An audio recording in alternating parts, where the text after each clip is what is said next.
हाँ जी, hello everyone. चलिए अब हम देखते हैं अपना 12th बुक है हमारी और टेस्ट फर्स्ट का थर्ड पैसेज है। सबसे पहले है भाई इसमें हमारे लिए लिस्ट ऑफ हेडिंग्स, जो कि थर्ड पैसेज में है तो इसलिए थोड़ी सी टफ होने वाली हैं। ठीक है, आंसर मैंने पहले लिख दिए हैं ताकि आपको मैं बेटर एक्सप्लेन कर सकूं। चलिए देखते हैं ए आंसर देखते हैं। पहले सबसे ए सेक्शन पढ़ेंगे, उसके बाद हम देखेंगे इसकी ए का आंसर इन्होंने लगाया हुआ है यहाँ पर 6th अ सरप्राइजिंग कोर्स टाइटल। अब हमने ये देखना है इसका 6th क्यों है और यही सबसे सुटेबल क्यों बैठा है। अ सरप्राइजिंग कोर्स टाइटल, एक सरप्राइज करने वाला था इसका टाइटल ए। अभी देख लेते हैं, देखिए, I would found an institution where any person can find instruction in subject that was founder's motto is university, and it seems an apt characterization of different university also in the USA where I currently teach philosophy. A student can prepare for, अब देखो यहाँ तक उसकी कोई knowledge का कोई भी जानकारी नहीं मिल रही है। Student can prepare for a career in resort management में, engineering, interior design, accounting, music, law enforcement, you name it. अब यहाँ से पढ़ना स्टार्ट करते हैं। But what would the founder of these two institution have thought, इन दो institutions के फाउंडर्स ने क्या सोचा, of a course called arson for profit. Arson होता है भी आग लगाना, जानबूझकर आग लगाना, ठीक है, फॉर प्रॉफिट, प्रॉफिट के लिए। आई किड यू नॉट, मैं मजाक नहीं कर रहा, we have it on the books. Any under graduates who have met the academic requirement can sign up for the course. जिनके पास अंडर ग्रेजुएट्स है वो इस कोर्स में साइन अप कर सकते हैं इन अवर प्रोग्राम इन फायर साइंस। तो इसमें इन्होंने सरप्राइजिंगली बताया है कि मैं मजाक नहीं कर रहा, आर्सन फॉर प्रॉफिट, आग लगाना, प्रॉफिट के लिए आग लगाना, इसको टाइटल दिया है। देखो कैसा टाइटल है भाई, तो इसलिए आपका इसका आंसर रहेगा 6th अ सरप्राइजिंग कोर्स टाइटल, प्रॉफिट के लिए आग लगाना। ठीक है, अब देखते हैं बी का है हमारा इसमें 8th। अब देखते हैं 8th क्यों है, the possibility of attracting the wrong kind of student. इसमें कुछ ना कुछ पॉसिबिलिटी, संभावना बता रखी होगी कि कोई रॉन्ग काइंड, किसी गलत तरह के स्टूडेंट को अट्रैक्ट करने की संभावना रहती है। अभी देख लेते हैं। Naturally the course is intended for prospective arson investigator who can learn all the tricks trade detecting whether a fire was deliberately set, कि आग जानबूझकर लगाई गई थी, डिस्कवरिंग हु डिड इट, किसने लगाई, and stabilising a chain of evidence ढूंढने हैं, फॉर इफेक्टिव प्रोसिक्यूशन, प्रोसिक्यूशन मतलब सजा देना, in a court of law में, ताकि उसको सजा मिल सके। तो ये है my point is not to criticise academic programme in fire science. हमने देखना है कि संभावना कैसे है गलत तरह के स्टूडेंट्स को लेने की। They are highly welcome as a part of increasing professionalisation of this and many other occupations. However it is not unknown for a fire fighter to torch a building, जबकि ये कोई अननोन मतलब नहीं है, हम इससे अपरिचित नहीं है, एक fire fighter to torch a building, जो एक फायर फाइटर टॉर्च दिखाए बिल्डिंग में जाके। This example suggest how dishonest and illegal behaviour, ईमानदार नहीं होते और जानबूझकर जो जिनका घटिया बिहेवियर होता है, with the help of higher education can creep मतलब रेंगना, into every aspect of public and business life, उसको धीमा कर देते हैं।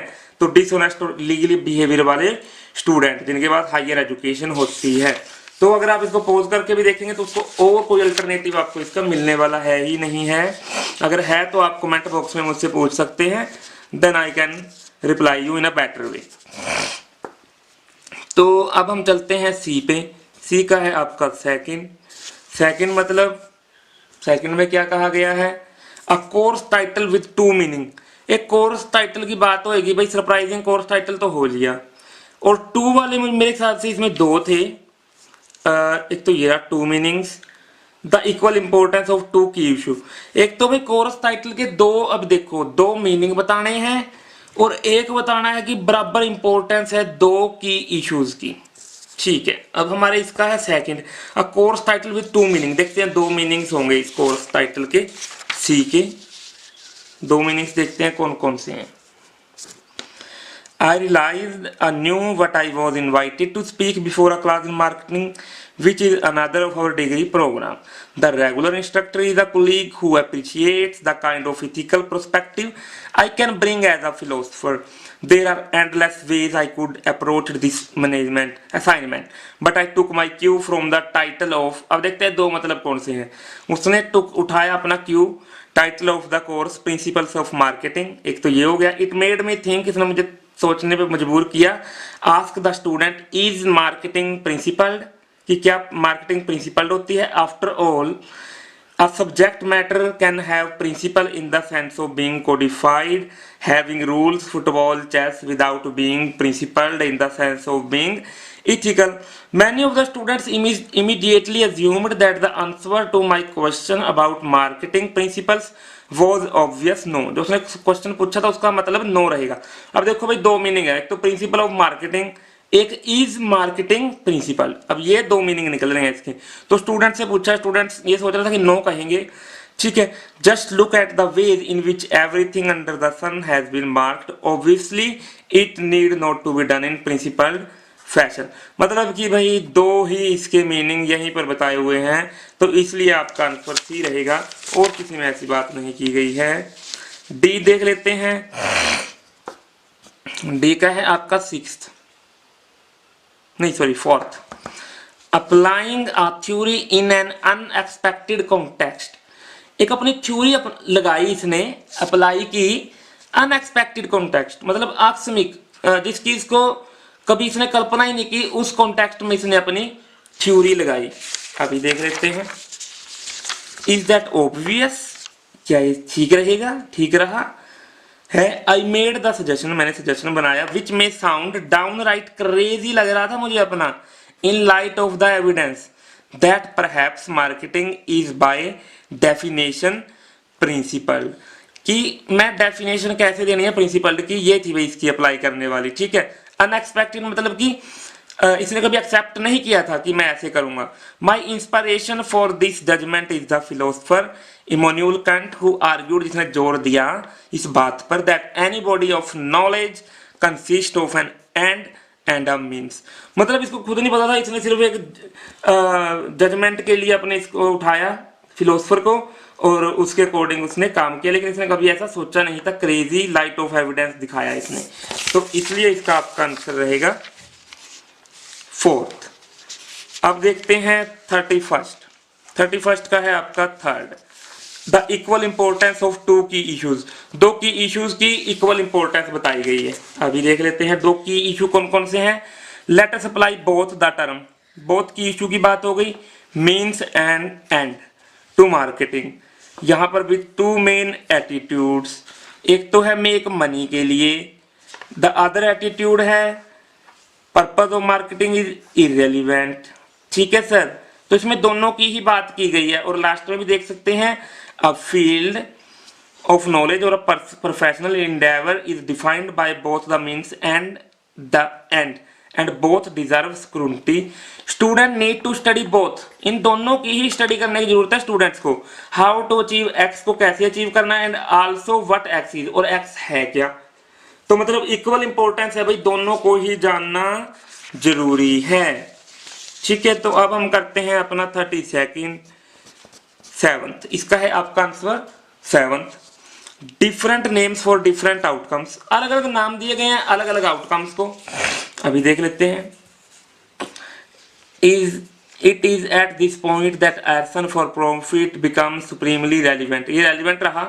That course is presumably all about means. अब देखो जो इसमें ये ऐसे वाली वर्डिंग में लिखे हुए हैं वर्ड, ठीक है, ये मतलब ये उनके मीन्स हैं, ठीक है. और डिफरेंट नेम दिए गए हैं और डिफरेंट आउटकम्स को. नेम्स एंड सेफ्टी सोसाइटी, ठीक है. मीन्स द्वारा से what we would not call the fire fighting, arson, fraud. तो अलग अलग मीनिंग दिए हुए हैं भाई सारे में. You would not be doing marketing. तो different name for different outcomes. आप इस सारे को पॉज करके भी रीड कर सकते हैं. तो चलिए अब हम अपने नेक्स्ट पे चलते हैं. नेक्स्ट है हमारे फिल इन द ब्लैंक्स. ठीक है, ये काफी इंटरेस्टिंग होने वाले हैं. 2 वर्ड्स में है. This is university course intended, इरादा था for students who are under graduates की बात हमने पीछे देखी थी। इरादा क्या है स्टूडेंट्स के लिए जो अंडर ग्रेजुएट्स हैं, एंड हु आर स्टडिंग, और जो क्या चीज स्टडी कर रहे हैं, ये बात भी देखने वाली है। ठीक है, ये रहा, any undergraduates who have met the academic requirement can sign up for course। जो अंडर ग्रेजुएट है वो कौन से कोर्स में एडमिशन ले सकते हैं in our programme, fire science. तो ये रहा, वही उसमें एडमिशन ले सकते हैं, फायर साइंस में, fire science. The expectation is that they will become dash specializing in arson। जानबूझकर आग लगाना। The expectation is that they will become, वो क्या बन जाएंगे भाई, डैश स्पेशलाइजिंग, क्या बन जाएंगे, बिकम, हमने ये देखना है। Naturally the course is intended for prospective arson investigators. क्या बन जाएंगे भाई, वो इन्वेस्टिगेटर्स बन जाएंगे। Who can learn all the tricks, जिनको सारी ट्रिक्स याद होगी, ट्रेड डिटेक्टिंग। ठीक है, तो यहाँ आपका आंसर रहेगा आर्सन के क्या बन जाएंगे वो, इन्वेस्टिगेटर्स। यहाँ भी तो पूछा गया है, डैश इन आर्सन में क्या बन जाएंगे, investigators.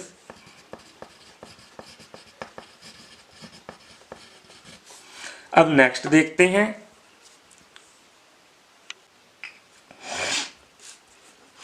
The course will help them to detect cases of arson।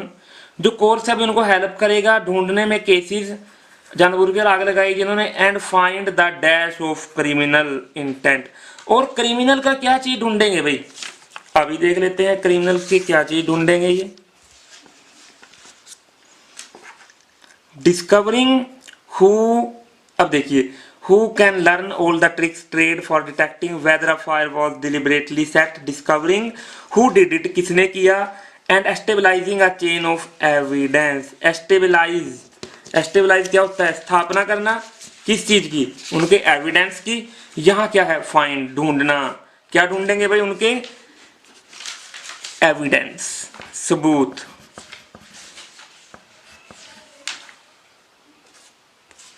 ठीक है सर।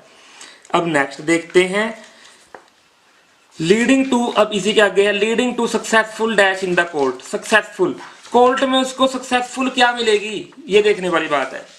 आगे देखते हैं, सक्सेसफुल मतलब इफेक्टिव, उसके आगे ही है। सक्सेसफुल क्या मिलेगी, प्रोसिक्यूशन। प्रोसिक्यूशन क्या होता है, सजा या अभियोग इन अ कोर्ट ऑफ लॉ।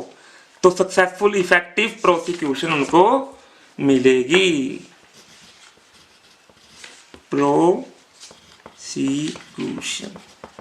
चलिए लास्ट में आ चुके हैं अब है हमारे यस नो नॉट गिवन। देखते हैं सबसे पहले, it is difficult to attract students on to courses that do not focus on a career. ये डिफिकल्ट है स्टूडेंट्स को अट्रैक्ट करना, उन कोर्सेज की तरफ स्टूडेंट्स को ले जाना मुश्किल है जो उनके कैरियर पर फोकस ही नहीं करते। ठीक है, अभी देख लेते हैं इसका आंसर आपको कहां मिलेगा। 37 है हमारा,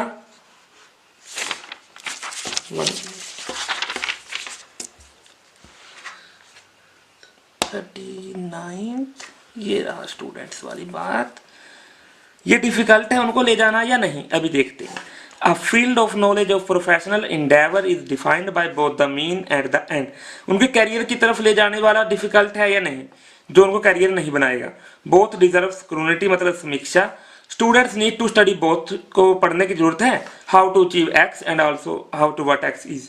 तो स्टूडेंट की बात यही हुई है, लेकिन ये ऐसा कहीं कंपैरिजन नहीं थोड़ी ना किया गया है भाई कि उनको डिफिकल्ट होएगा अट्रैक्ट करना, उनके जो उनके कैरियर पर फोकस ही ना करें। तो इसलिए आपका आंसर रहेगा नॉट गिवन।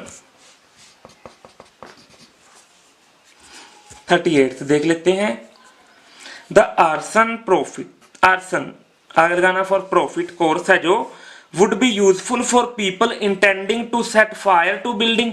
जो आर्सन फॉर प्रॉफिट कोर्स है ना भाई, ये उनके लिए यूजफुल रहेगा जिनका इरादा है बिल्डिंग्स में आग लगाने का। अभी देख लेते हैं उनके लिए फायदेमंद रहेगा या नहीं। ये है हमारा 38th।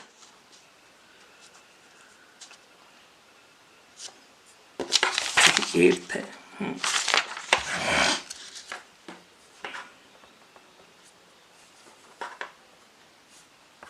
ठीक है, यहां देखिए, which seems right as we have seen someone could use very same knowledge of means to achieve a much less noble end। भाई कहीं जाने तो ये नॉलेज प्राप्त करेंगे मच लेस नोबल एंड, सिर्फ नोबल मच लेस बहुत कम नोबल प्राप्त करने के लिए, यानी कि उनको सम्मान नहीं चाहिए, सच एज पर्सनल प्रॉफिट के लिए करेंगे, Y destructive dangerous reckless activity, तो इन चीजों में उसको यूज करेंगे। ठीक है जी, तो इसलिए आपका आंसर रहेगा यस। आगे देखिए, fire science courses are to academic. Fire science के जो कोर्स हैं भाई ये एकेडमिक हैं, to help people to be good at the job of fire fighting. जो फायर साइंस के कोर्स हैं भी वो एकेडमिक हैं, जो लोगों को हेल्प करे अच्छा बनने के लिए, उनकी फायर फाइटिंग की जॉब में अच्छा बनने में मदद करे। इन देखिए, it is at this point that arson for profit course है जो बिकम्स सुप्रीमली रेलिवेंट, यानी आग लगाने का अधिकार है जो ये सुप्रीमली रेलिवेंट बन गया है, यानी कि ठीक है ये कह रहे ये कोर्स है जो, जबकि यहाँ क्या कहा गया है, fire science courses are to academic to help people to be good at job of fire fighting. नहीं, फायर फाइटिंग में जॉब में गुड नहीं है ये कोर्स, ये तो उनके आर्सन फॉर प्रॉफिट, आग लगाने से प्रॉफिट मिलेगा उसमें गुड है, ये उल्टा है, तो आंसर आपका रहेगा नो। 40 देखिए, राइटर फायर साइंस स्टूडेंट था जो provided a detailed definition of the purpose of their study. Writer ने ना अपने फायर साइंस स्टूडेंट से कोई सवाल पूछा, डिटेल इंफॉर्मेशन दी उसने। ये पूछना रहता है, जो राइटर ने उस स्टूडेंट से सवाल पूछा, क्या उस स्टूडेंट ने डिटेल में इंफॉर्मेशन दी कि पर्पस ऑफ देयर स्टडी, की उनकी स्टडी का पर्पस क्या है, इसकी डिटेल में इंफॉर्मेशन दी या नहीं स्टूडेंट ने। अभी देख लेते हैं 40 ये रहा, व्हेन आई आस्क, यानी कि राइटर ने पूछा for science students to articulate the end और पर्पस के बारे में of their field, they eventually generalise मतलब स्पष्ट करना, to something like the safety and welfare of society. Generalise मतलब स्पष्ट करना, उसने प्रॉपर नहीं बताया भाई, उसने तो स्पष्ट किया है, यहाँ दिया है कि उसने डिटेल इंफॉर्मेशन दी, तो ये भी आपका हो गया no. Okay, thank you to everyone.